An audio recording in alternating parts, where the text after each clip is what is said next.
Hello, and welcome back. Alright, so last time, we managed to actually, we managed to actually beat the Master Trials, or Trial of the Sword Middle Trials.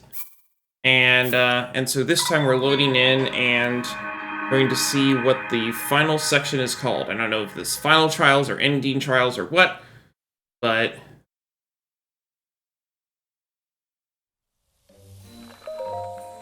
it's the Final Trials. Okay.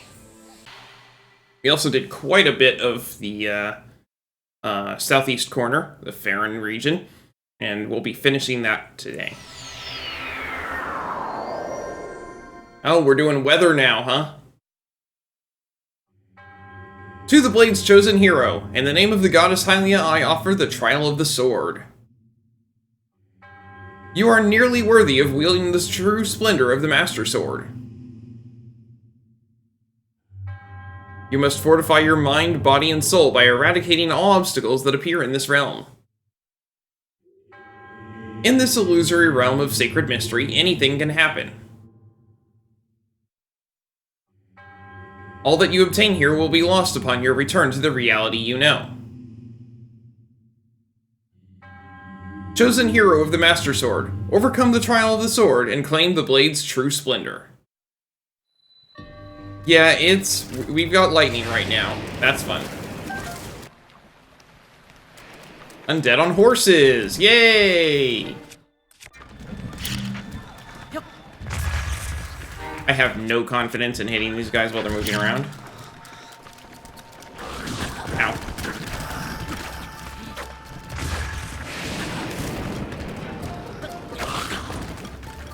I am so glad that you take no damage while you're ragdolling. But I did not succeed there. Okay. That's fine. That's fine. I'll do my squats, and then we'll move on.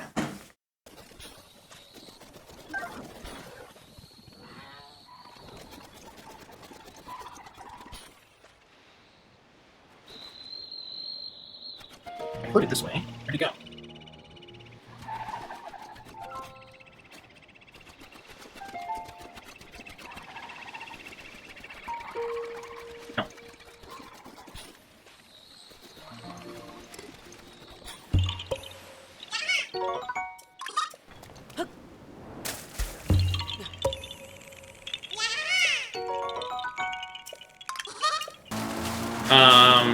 Over the weekend, I got a new capture card for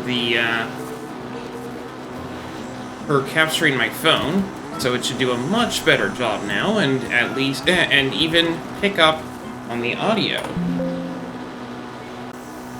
So for our last 25 of the 125 here, we should be able to hear it.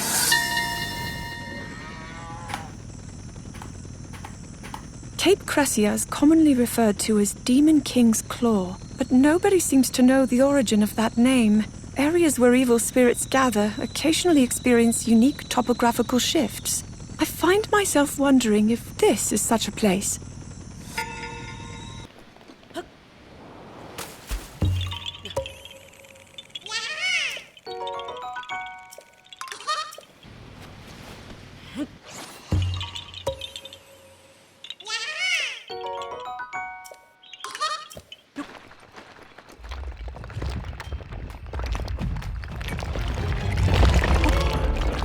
Oh, it's a spear one, of course.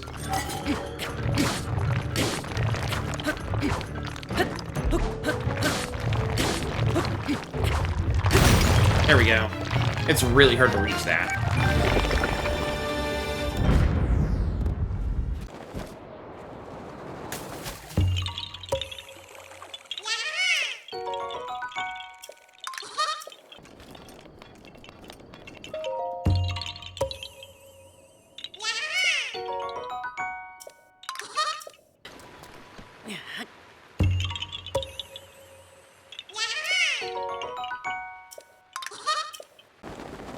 They made interesting use of this island in Tears of the Kingdom, but it's far more known for its role in Breath of the Wild. If you're wondering about the challenge of the Trial of the Sword, that didn't come from nowhere. Eventide was the prototype. There's ways to cheese Eventide since you have to actually land there for the trial to start. But I'm not going to do any of them because, frankly, I don't need them. I don't need the cheese.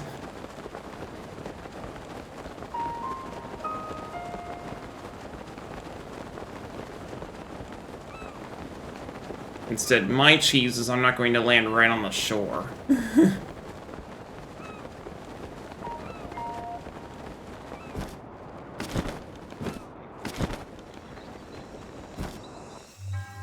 To you who has traveled to this island, I present you with a challenge. In your travels, you've relied on the equipment you've found along the way. Here, you must cast this equipment aside and face this trial with only your wits and whatever you can scavenge. Offer up the orbs to the 3 altars on this island. Only then will I acknowledge your skill and return your items. So the cheese is that you can bring a raft over here and just sort of leave your stuff on the raft and then go pick it up. However, they do give you plenty, and I don't need to do that. Just like Trial of the Sword, they give you plenty of stuff around here to use. And you have bombs.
I give up.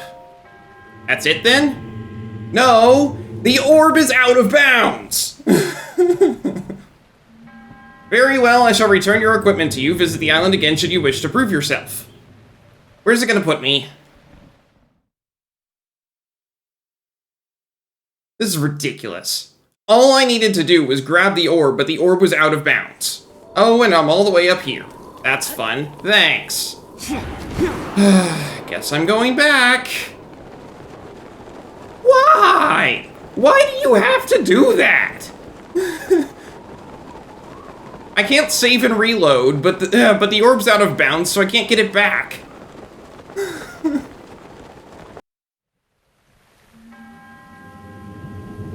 If I could skip the text, it would be at least a little better.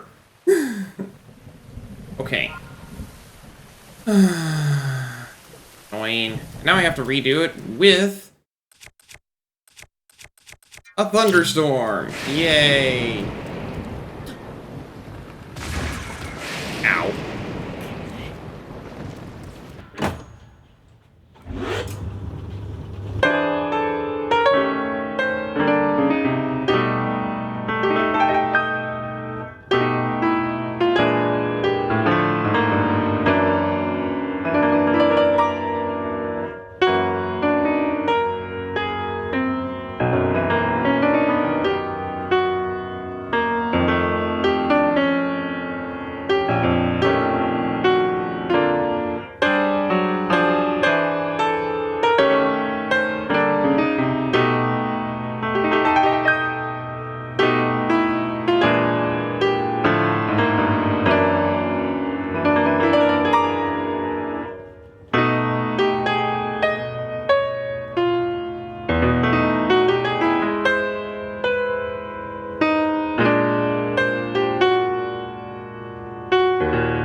You just have to clear the camp so that you have no challengers while you're doing that.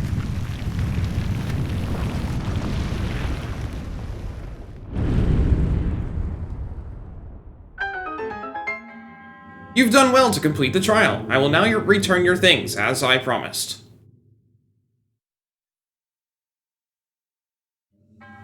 Come, enter the shrine.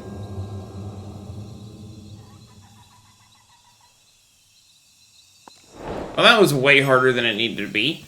Let's go. Hello, I'm Dragon Rider Luke. I'm a Christian streamer, and I'm always up for a friendly chat about my faith. I also think that it's important that people read or hear the Word of God frequently, so the next 5 minutes or so will be a chapter from the Bible. 2 Samuel 2. After this, David inquired of the Lord, "Shall I go up into any of the cities of Judah?" And the Lord said to him, "Go up." David said, "To which shall I go up?" And he said, "To Hebron." So David went up there, and his 2 wives also, Ahinoam of Jezreel and Abigail the widow of Nabal of Carmel. And David brought up his men who were with him, everyone with his household, and they lived in the towns of Hebron. And the men of Judah came, and there they anointed David king over the house of Judah. When they told David it was the men of Jabesh-Gilead who buried Saul, David sent messengers to the men of Jabesh-Gilead and said to them, "May you be blessed by the Lord, because you showed this loyalty to Saul your lord and buried him. Now may the Lord show steadfast love and faithfulness to you. And I will do good to you because you have done this thing. Now therefore let your hands be strong, and be valiant, for Saul your lord is dead, and the house of Judah has anointed me king over them." But Abner the son of Ner, commander of Saul's army, took Ishbosheth the son of Saul and brought him over to Mahanaim, and he made him king over Gilead and the Asherites, and Jezreel and Ephraim, and Benjamin and all Israel. Ishbosheth, Saul's son, was 40 years old when he began to reign over Israel, and he reigned 2 years. The house of Judah followed David. And the time that David was king in Hebron over the house of Judah was 7 years and 6 months. Abner the son of Ner and the servants of Ishbosheth the son of Saul went out from Mahanaim to Gibeon. And Joab the son of Zeruiah and the servants of David went out and met them at the pool of Gibeon. And they sat down, the one on the one side of the pool and the other on the other side of the pool. And Abner said to Joab, "Let the young men arise and compete before us." And Joab said, "Let them arise." Then they arose and passed over by number, 12 for Benjamin and Ishbosheth the son of Saul, and 12 of the servants of David. And each caught his opponent by the head and thrust his sword in his opponent's side, so they fell down together. Therefore that place was called Helkath Hazarim, which is at Gibeon. And the battle was very fierce that day. And Abner and the men of Israel were beaten before the servants of David. And the 3 sons of Zerah were there, Joab, Abishai, and Asahel. Now Asahel was as swift of foot as a wild gazelle, and Asahel pursued Abner, and as he went, he turned neither to the right hand nor to the left from following Abner. Then Abner looked behind him and said, "Is that you, Asahel?" And he answered, "It is I." Abner said to him, "Turn aside to your right hand or to your left, and seize one of the young men and take his spoil." But Asahel would not turn aside from following him. And Abner said again to Asahel, "Turn aside from following me. Why should I strike you to the ground? How then could I lift up my face to your brother Joab?" But he refused to turn aside. Therefore Abner struck him in the stomach with the butt of his spear, so that the spear came out at his back, and he fell there and died where he was. And all who came to the place where Asahel had fallen and died stood still. But Joab and Abishai pursued Abner. And as the sun was going down, they came to the hill of Ammah, which lies before Giah on the way to the wilderness of Gibeon. And the people of Benjamin gathered themselves together behind Abner and became one group and took their stand on the top of a hill. Then Abner called to Joab, "Shall the sword devour forever? Do you not know that the end will be bitter? How long will it be before you tell your people to turn from the pursuit of their brothers?" And Joab said, "As God lives, if you had not spoken, surely the men would not have given up the pursuit of their brothers until the morning." So Joab blew the trumpet, and all the men stopped and pursued Israel no more, nor did they fight any more. And Abner and his men went all that night through the Arabah. They crossed the Jordan, and marching the whole morning, they came to Mahanaim. Joab returned from the pursuit of Abner, and when he had gathered all the people together, there were missing from David's servants 19 men besides Asahel. But the servants of David had struck down of Benjamin 360 of Abner's men. And they took up Asahel and buried him in the tomb of his father, which was at Bethlehem. And Joab and his men marched all night, and the day broke upon them at Hebron. May God bless the reading of his word. I convinced a fisher from Lurelin village to take me to Eventide Island by boat. I've heard this island served as a final training ground for monks. I wonder what kind of rigorous trial awaited them here. Now, however, the island is overrun by monsters. I had no choice but to abandon going ashore.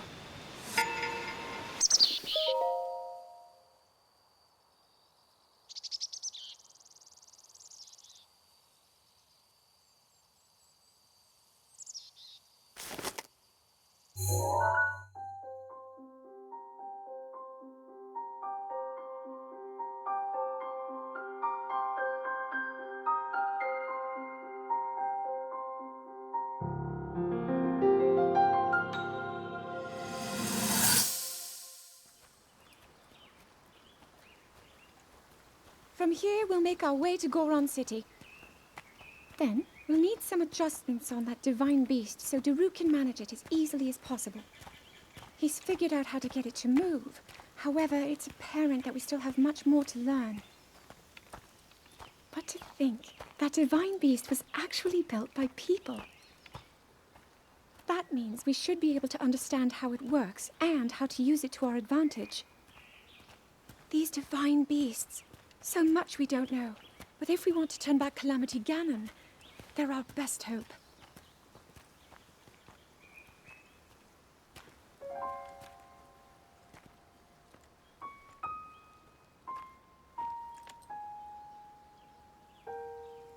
Tell me the truth.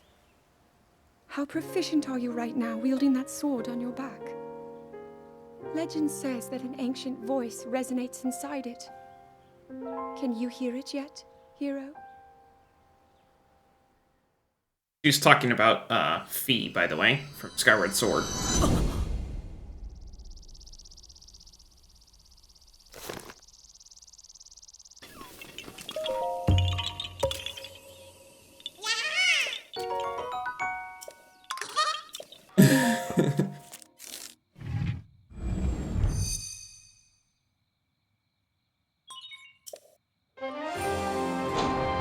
Final tower.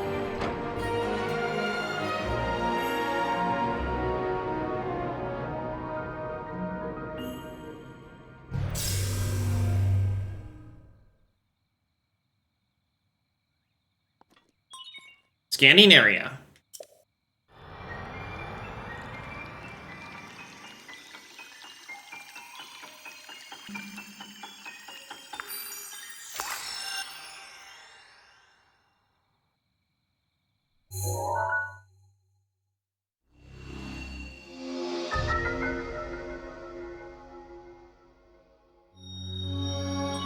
Complete map of Hyrule extracted.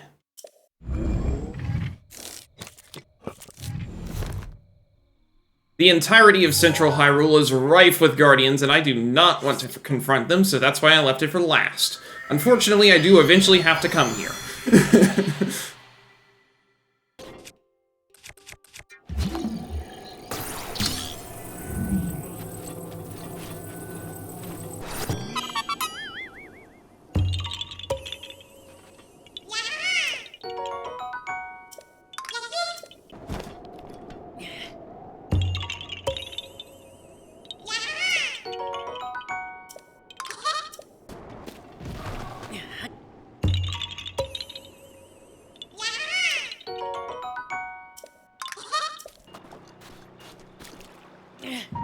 That's what Revali's Gale is for.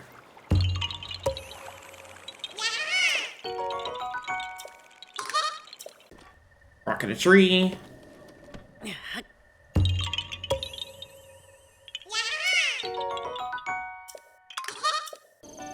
Urbosa has requested the construction of a new stable.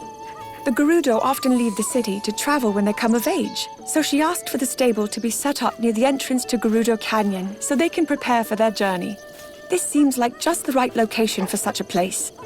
Normally, a stable is named after the area it's built upon, but this one sits upon a boundary. I wonder what it will be called.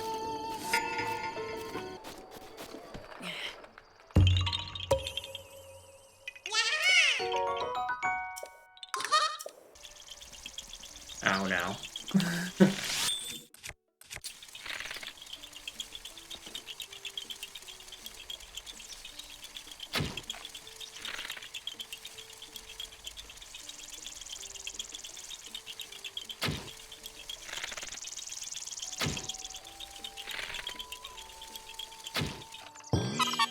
That took less time than I thought it would.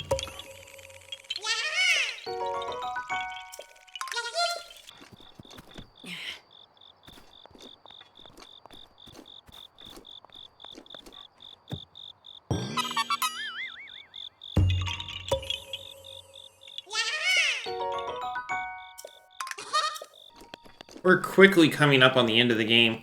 I don't know how much I have left, really, but I expect to be done within, I don't know, 3 streams, probably?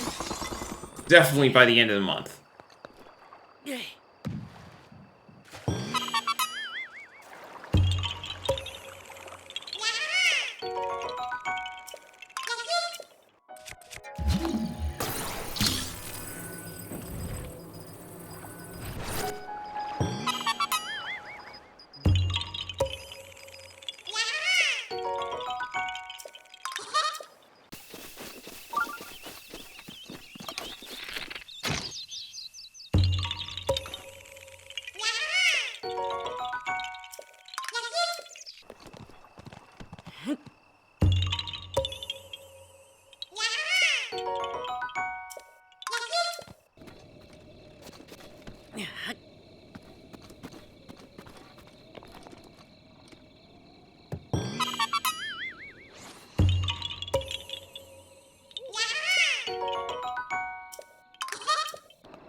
Well, that's mean. That's how they did the Korok here? Ugh. How did people ever find that thing? There's actually no voice memory here, which I find astonishing.